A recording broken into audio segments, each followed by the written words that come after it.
حسن تو ایک آگ کا انگارہ تھا جسے اللہ نے بجھا دیا. نعوذ باللہ. اس جملے کا مطلب آپ سمجھتے ہیں کیا ہے؟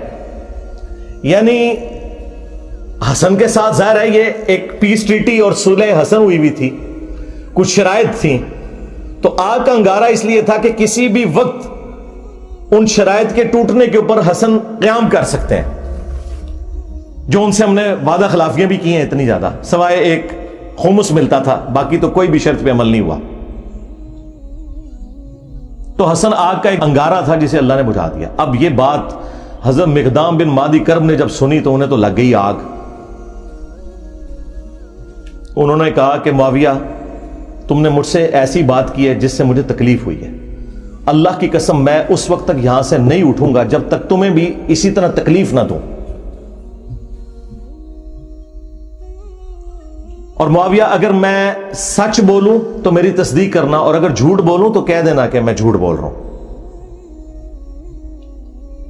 پھر انہوں نے کہا کہ اے معاویہ کیا اللہ کے نبی علیہ السلام نے یہ نہیں فرمایا تھا کہ چیتوں اور درندوں کی کھالیں ان کو پہننے ان کو اوڑھنے سے کیا اللہ کے نبی علیہ السلام نے منع نہیں فرمایا تھا؟ کیا اللہ کے نبی صلی اللہ علیہ وآلہ وسلم نے سونے چاندی کے جو برتن ہیں ان کو استعمال کرنے سے منع نہیں فرمایا تھا؟ اب وہ جو حرمت والی چیزیں وہ گنواتے چلے گئے اور حضرت معاویہ تصدیق کرتے چلے گئے, اور اینڈ پہ پتا انہوں نے کیا بولا؟ انہوں نے کہا یہ سارے حرام کام تیرے گھر میں ہو رہے ہیں, ٹھیک ہے, یعنی تیرے اپنے گھر کی حالت یہ ہے اور تو حسن بن علی کے بارے میں بات کر رہا ہے.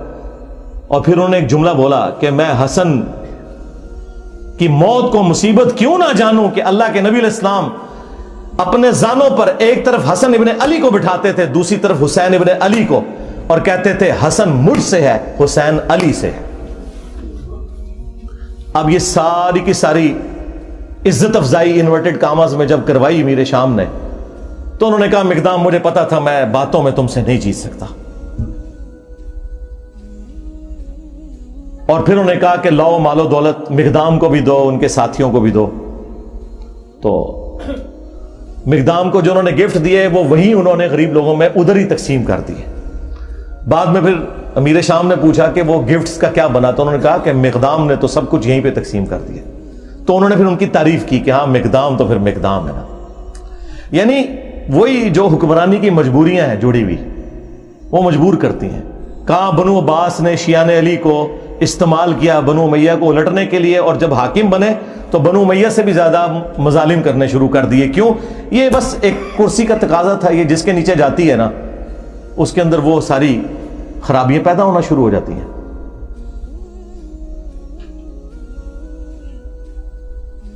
اور ادھر مجھے کریٹیکل ایک بات یاد آ گئی. اکثر آپ لوگ سنتے ہوں گے کہ جی وہ انجینئر صاحب خواہ مخواہ الزامات لگاتے ہیں کہ بنو امیہ کے ممبروں سے سب و شتم ہوتا تھا. میں نے تو کافی ان کو روایتیں دکھائی ہیں, اس میں بھی کافی ساری, میری ویڈیو بھی ریکارڈ ہے. ایک مسلم کی حدیث جو بخاری میں بھی موجود ہے وہ سارے کے سارے پول کو کھول دیتی ہے ان کی. اس کا کچھ حصہ بخاری کے اندر ہے اور تفصیل اس کی مسلم کے اندر موجود ہے. اور مسلم شریف میں اس کو سپورٹیو ایک اور حدیث بھی موجود ہے. اسی کے اوپر میرا خیال ہے میں اکتفا کرتا ہوں. میں نے تو کہا تھا کہ میں نے برکت حاضری لگوانی ہے نا اس موقع کے اوپر, تو وہ لگوا لوں.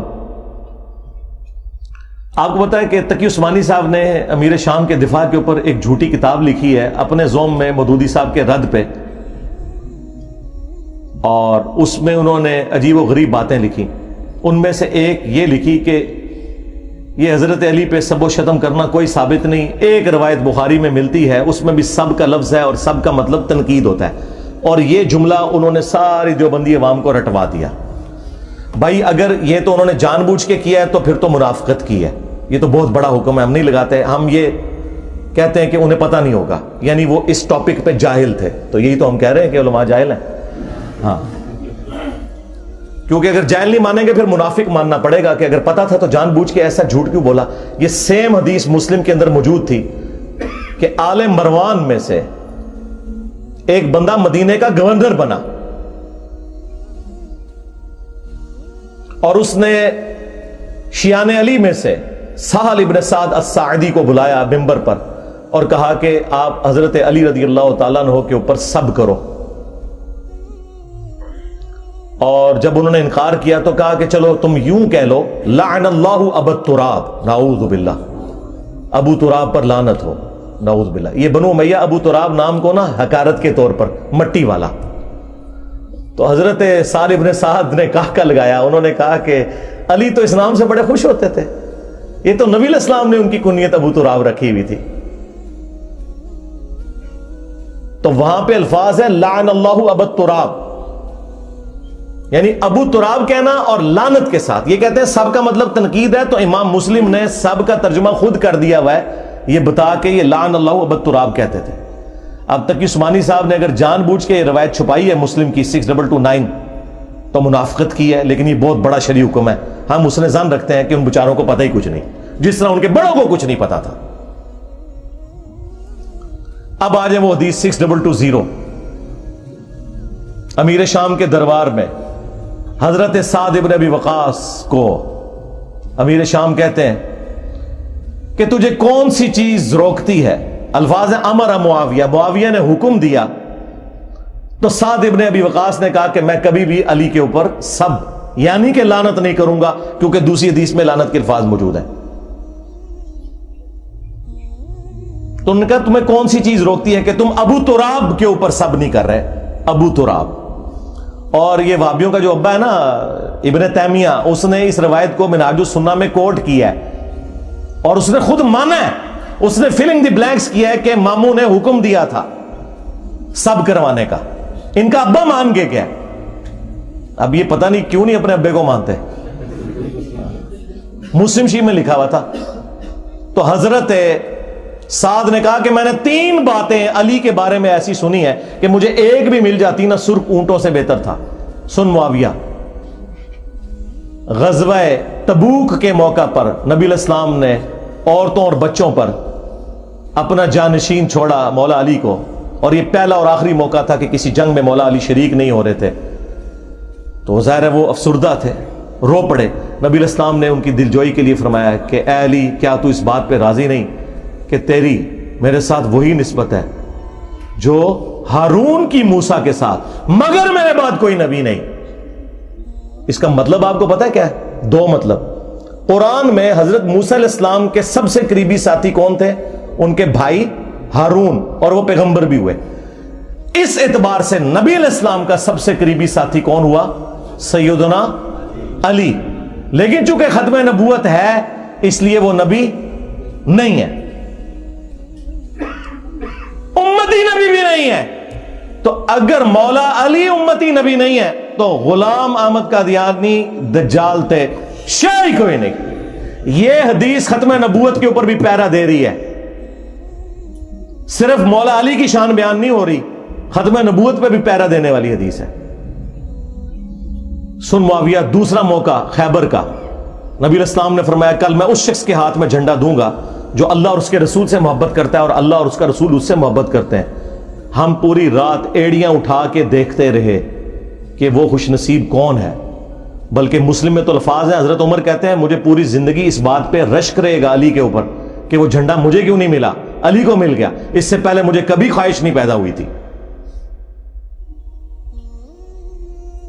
صبح نبی علیہ السلام نے حضرت علی کو بلایا، ان کو آشوب چشم تھا، اپنی مبارک لعاب دہن ان کی آنکھوں پہ لگائی، شفا ہو گئی، اور پھر انہیں روانہ کیا اور خیبر میں فتح ہوئی۔ اور تیسرا موقع جب نجران کے کرسچنز آئے نبی علیہ السلام کی بارگاہ میں، سب دلائل سامنے رکھ دیے، پھر بھی وہ ہٹ درمی پر اترے، تو آیت مباہلہ نازل ہوئی،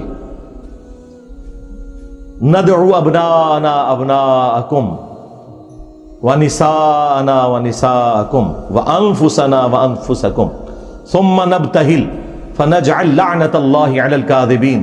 اے نبی ان سے کہو اپنے بیٹوں کو لے آؤ، ہم بھی اپنے بیٹوں کو لے آتے ہیں، تم بھی اپنی عورتوں کو لے آؤ، ہم بھی اپنی عورتوں کو لے آتے ہیں، تم خود آ جاؤ، ہم خود آ جاتے ہیں، اور پھر اوپن میدان میں اللہ کے حضور دعا کرتے ہیں کہ جھوٹوں پہ اللہ کی لعنت ہو۔ اور نبی علیہ السلام نکلے، مولا علی حسن حسین اور فاطمہ کو لے کر، حالانکہ آپ کی 9 بیویاں تھیں، ان کو نہیں لے کر آئے، وہ بھی اہل البیت ہے، لیکن یہ اسپیشل پروٹوکول. اور کہا اللہم ہؤلاء اہل بیتی، اے اللہ یہ میرے اہل البیت ہیں. یہ 3 فضائل دربار شام میں بیان کیے حضرت سعد ابن ابی وقاص نے، اس بات کی دلیل پر کہ میں مولا علی پہ کبھی بھی سب و شتم نہیں کروں گا. امام نووی جو ہے نا اہل سنت میں، اس کی آخری کوشش ہوتی ہے کسی طریقے سے نا بنو امیہ کے اوپر پردہ ڈالے. یہاں اس نے پتہ ہے کیا پردہ ڈالنے کی کوشش کی؟ اس نے کہا کہ وہ اصل میں میر شام یہ کہہ رہے تھے کہ مجھے کوئی علی کے فضائل سناؤ، کیونکہ یہ لوگ گالیاں دیتے ہیں، میں ان کو قائل کروں. حالانکہ واضح الفاظ تھے امر معاویہ، معاویہ نے حکم دیا اور سعد نے انکار کیا. چلیں جھوٹ تو پکڑا جاتا ہے. یہ سیم حدیث خصائص علی والے چیپٹر میں سنن نسائی الکبریٰ میں اسی سند کے ساتھ مسلم شریف والی سند کے اوپر موجود ہے. اس میں آگے الفاظ ہیں، سعد ابن ابی وقاص کا بیٹا کہتا ہے پھر جتنے دن حضرت معاویہ مدینہ شریف میں رہے، حضرت علی کی تنقیص کا ایک جملہ اپنی زبان سے نہیں نکالا. میرے باپ نے اس طرح کا ڈانٹا تھا ان کو، تو پتہ چل گیا کہ ڈانٹا تھا. بلکہ اسی کتاب میں خصائص علی والا جو چیپٹر ہے سنن نسائی الکبریٰ کا، سعد ابن ابی وقاص کہتے ہیں کہ اگر یہ لوگ بنو امیہ کے لوگ میرے سر کے درمیان آرا رکھ دیں اور مجھے یہ کہیں کہ تیرے 2 ٹکڑے کر دیے جائیں گے، تو علی کے بارے میں کوئی غلط جملہ اپنی زبان سے نکال تو میں اپنے 2 ٹکڑے کروا لوں گا. میں علی کے بارے میں ایک جملہ بھی ایسا نہیں بولوں گا ان کی تنقیص کا جو کچھ میں نے رسول اللہ سے اپنے کانوں سے علی کی شان میں سن رکھا ہے. صلو علی محمد وعلی محمد، اللہم صلی علی محمد وعلی آل محمد واصحاب محمد وازواج محمد اجمعین الی یوم الدین. مسند احمد میں ایک حدیث ہے، مولا علی علیہ السلام کہتے ہیں کہ ایک دن میں رسول اللہ کی خدمت میں حاضر ہوا اور میں نے دیکھا کہ آپ نے حسین ابن علی کو اٹھایا ہوا ہے اور زار و کتار آپ کی آنکھوں سے آنسو رواں ہے. تو میں نے کہا یا رسول اللہ میرے ماں باپ آپ پر قربان، آپ کو کس نے غمگین کر دیا؟ بلکہ یہ حدیث جو سٹارٹ ہوتی ہے نا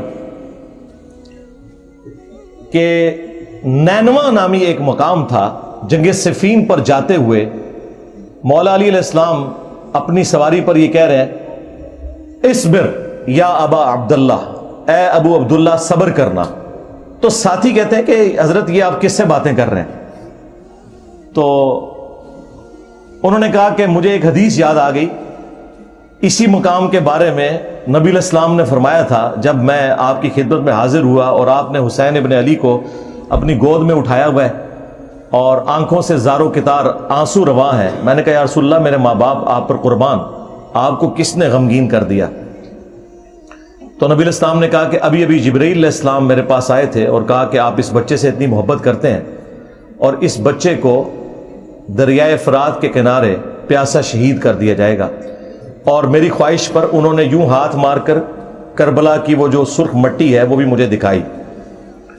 اس کی وجہ سے میں غمگین ہو گیا اور میری آنکھوں سے آنسو رواں ہو گیا.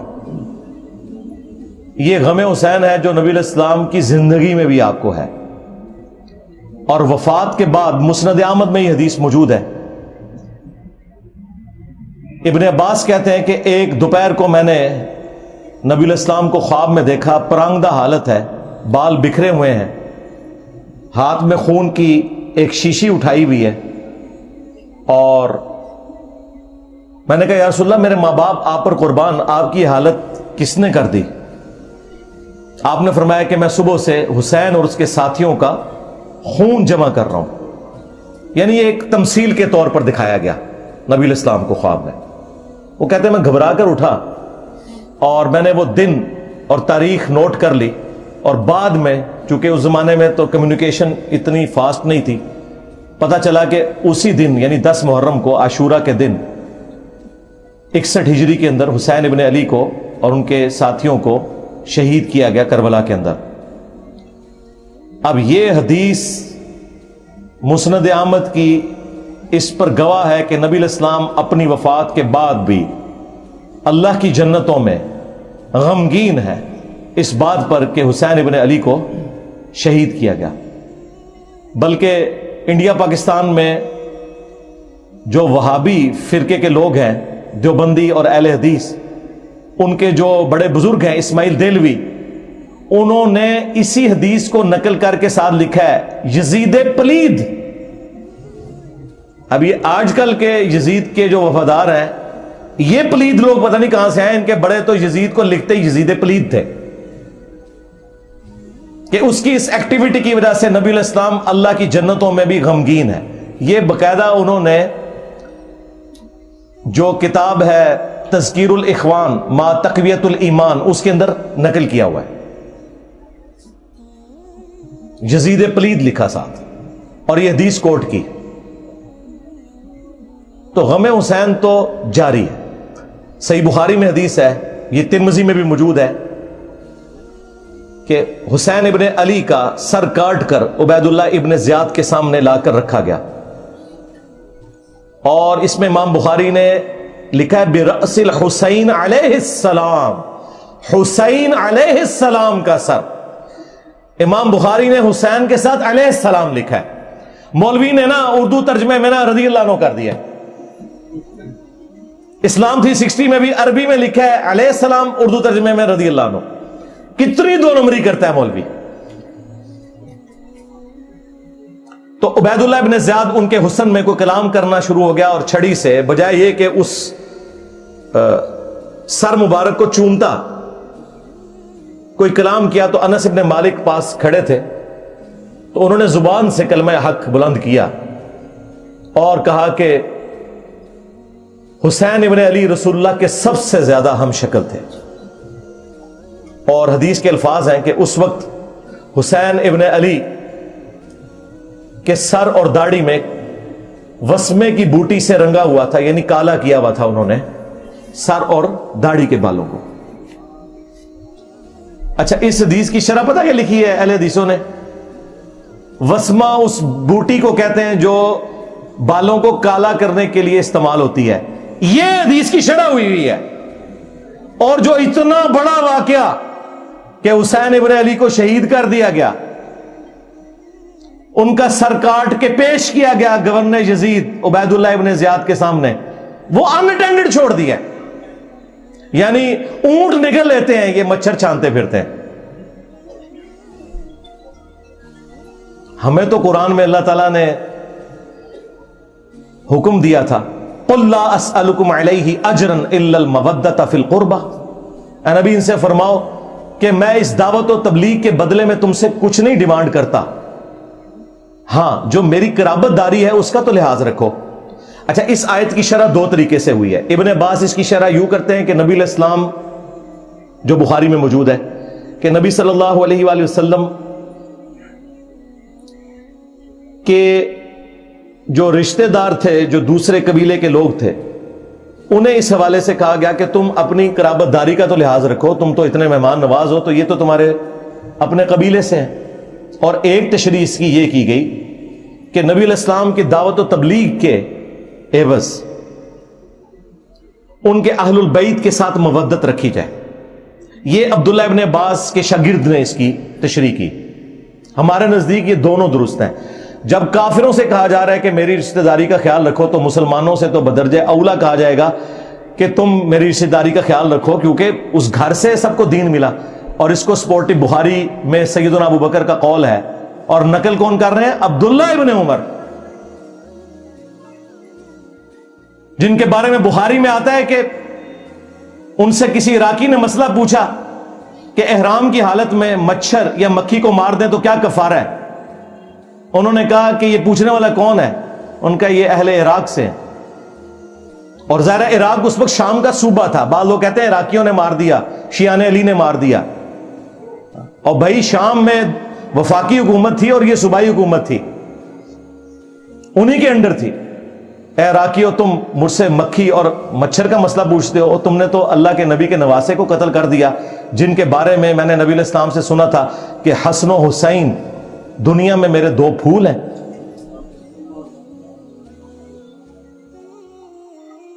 تو حضرت ابوبکر صدیق کا قول ہے بخاری میں، عبداللہ بن عمر کہتے ہیں کہ حضرت ابوبکر فرمایا کرتے تھے محمد کے قرب کو اہل بیت محمد کے قرب میں تلاش کرو۔ اب مجھے بتائیں، جو رسول اللہ صلی اللہ علیہ وآلہ وسلم کے قرب کو ان کے اہل البیت کے قرب میں تلاش کر رہے ہیں خود، کیا کبھی وہ یہ دعویٰ کر سکتے ہیں کہ ہم اہل البیت سے افضل ہیں؟ اللاجیکل بات ہے یہ کہنا کہ جی بخاری میں موجود ہے، ابو داؤد میں بھی، کہ عبداللہ بن عمر کہتے ہیں کہ ہم نبی الاسلام کے زمانے میں افضلیت دیتے تھے حضرت ابوبکر کو، عمر کو اور عثمان کو، اس کے بعد افضلیت نہیں دیتے تھے. تو بھائی یہ لوگوں میں فضیلت کی بات ہے. اہل البیت بالکل الگ ہے، جن کے گھر سے دین ملا. دوسرے اصحاب نبی کے گھر والوں کے بارے میں یہ سوچ سکتے ہیں کہ جس گھر سے ہمیں دین مل رہا ہے ہم ان سے بہتر ہو جائیں گے؟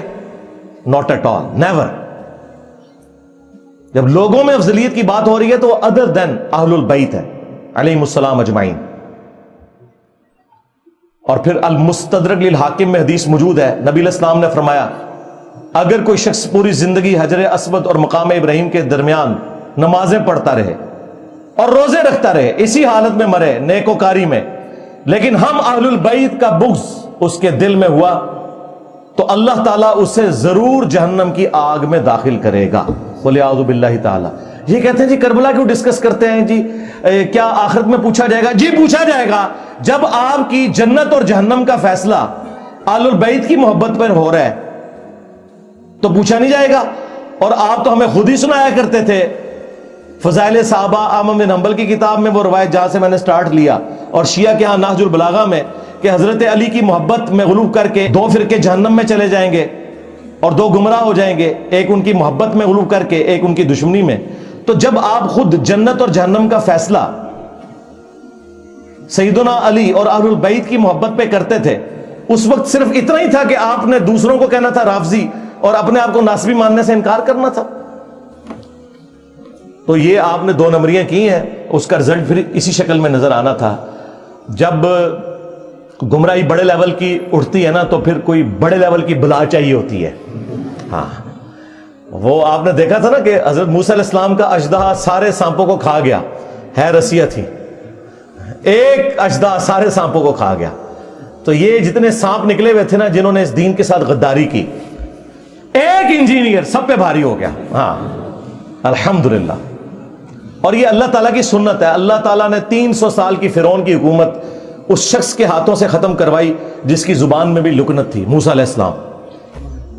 اللہ تعالیٰ ہمیشہ کمزوروں کو اٹھا کے نا طاقتور لوگوں کے اوپر غلبہ دیتا ہے، یہ بتانے کے لیے کہ ان کے پیچھے اللہ کی طاقت ہے.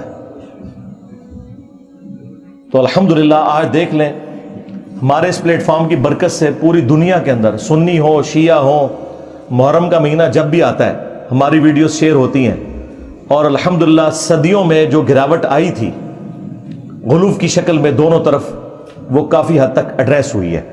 اور مجھے اب امید ہے کہ اب یہ راستہ اس طرف چل پڑا ہے کہ امام محمد بن عبداللہ المہدی علیہ السلام کے لیے یہ راہ ہموار ہو رہی ہے. کیونکہ یہ ہو نہیں سکتا کہ امام مہدی سنیوں میں آ جائیں اور شیعہ مان لیں، اور شیعہ میں آ جائیں تو سنی مان لیں. اس کے لیے ضروری تھا کہ سنی شیعہ کی تفریق سے بالا تر ہو کر لوگ اپنے ڈفرینسز ضرور رکھیں، لیکن الٹیمیٹلی اس بنیاد کے اوپر قتل و غارت نہ کریں، اور اہل البیت جو کہ کامن ہستی ہیں ان کے ساتھ اپنا جو عقیدت والا معاملہ ہے وہ تو اپنی جگہ رکھیں. المعجم الکبیر طبرانی کے اندر صحیح سند سے ابراہیم نخعی کا قول موجود ہے، جو بخاری اور مسلم کی احادیث کے راوی ہیں. 50 ہجری میں پیدا ہوئے اور 96 ہجری میں فوت ہوئے. کربلا جب ہوئی ان کی عمر 11 سال تھی.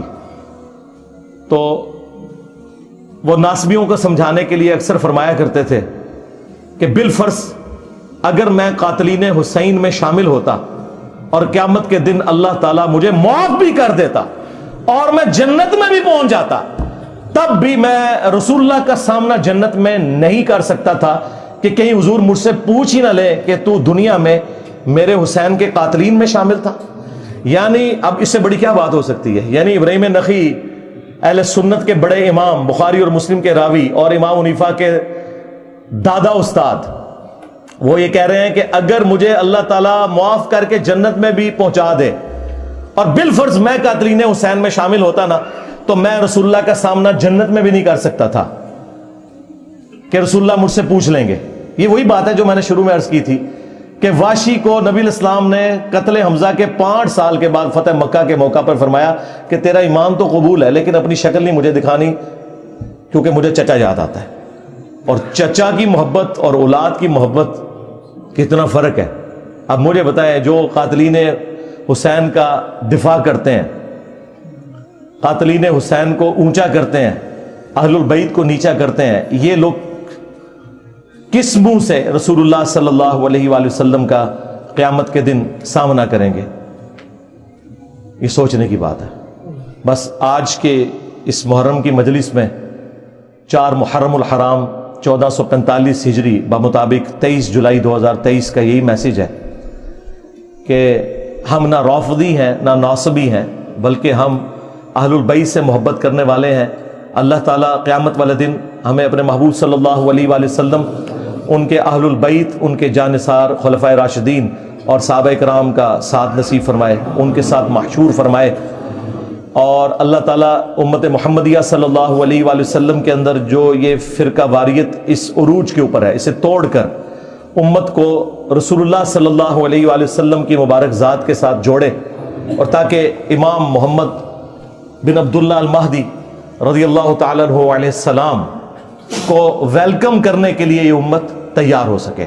صلو علی محمد و آل محمد، اللہم صلی علی محمد وعلی آل محمد و اصحاب محمد و ازواج محمد و امت محمد اجمعین الی یوم الدین. آمین.